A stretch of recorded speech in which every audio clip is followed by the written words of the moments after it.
ইব্রাহিম আলাইহিস সালাম একবার আজরাইলকে বলছিল, আজরাইল, কোন নাফরমান পাপী ব্যক্তির যে সময় জান কবজ করো, তখন তুমি যেই চেহারা নিয়ে তার সামনে দাঁড়াও, ওইটা আমার একটু দেখাও।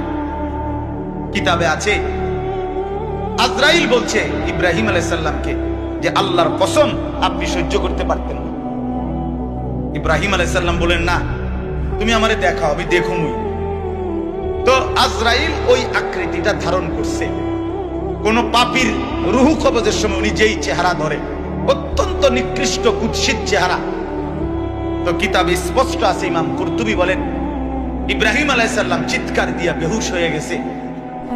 লম্বা সময় পরে হুঁশ আসার পরে উনি চোখের পানি ফেলে আল্লাহকে বলছে, আল্লাহ, তোমার কোন নাফরমান বান্দা পরবর্তীতে কবরের আযাব, হাসরের আযাব, জাহান্নামের আযাব আর কিছুই লাগবে না, শুধু কেবল আজরাইলের এই বিভৎস চেহারা যদি একবার দেখে, তার 60 বছরের নাফরমানির শাস্তির জন্য এটাই যথেষ্ট।